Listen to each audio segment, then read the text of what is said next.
최근 뉴스 하나가 조용히 지나갔습니다. 제주 해안에서 중국산 차 봉지 형태로 포장된 마약이 잇따라 발견됐다는 소식입니다. 처음 들은 분들은 이렇게 생각하셨을 겁니다.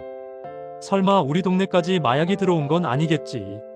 실제로 지난해 9월부터 제주 해안에서 이런 차 봉지 형태의 마약이 17차례에 걸쳐 발견됐습니다.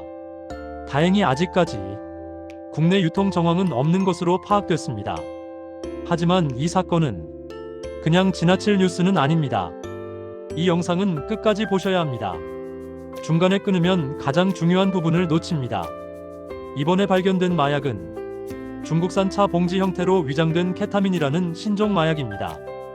해경과 수사당국의 분석에 따르면 이 마약은 국내에서 조직적으로 유통된 것이 아니라 타이완 해상에서 유실된 물량 일부가 해류를 타고 약 1300km를 떠밀려 제주까지 도달했을 가능성이 큽니다. 많은 분들이 여기서 오해합니다. 국내 유통이 아니면 큰 문제는 아니지 않느냐는 생각입니다. 하지만 핵심은 이것입니다. 우리나라 해안이 이제 마약 해상 유입 경로가 될 수 있다는 점입니다. 특히 코로나19 이후 타이완 해상은 케타민 등 신종 마약의 주요 이동 경로로 지목되어 왔습니다. 실제로 지난해에는 차 포장 형태의 케타민 1.6톤 규모 해상 밀매가 적발된 사례도 있었습니다.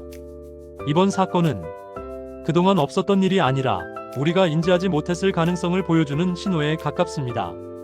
이런 상황이 왜 50대 이상 세대에게도 중요한 문제일까요?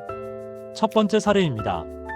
해안가 인근에 거주하거나 산책, 낚시, 해변 활동이 잦은 분들입니다. 정체를 알 수 없는 포장 물품을 우연히 발견할 가능성이 있습니다. 두 번째는 가족 문제입니다. 손주나 자녀가 호기심으로 이상한 물건을 만졌거나 신고 없이 처리했다가 법적 문제로 이어질 가능성도 배제할 수 없습니다. 세 번째는 지역 사회의 문제입니다. 한 번이라도 해상 유입 경로로 인식되면 그 지역은 장기적으로 치안 안전 부담이 커질 수 있습니다. 하지만 공통점은 분명합니다. 설마라고 생각한 순간 대응 기준이 없다는 점입니다. 이제 우리가 점검해야 할 기준은 크게 세 가지입니다. 첫 번째 기준입니다. 해안가에서 정체불명의 물건을 발견했을 때 절대 손대지 않는다는 원칙을 가족 전체가 공유하고 있는가입니다. 두 번째 기준입니다.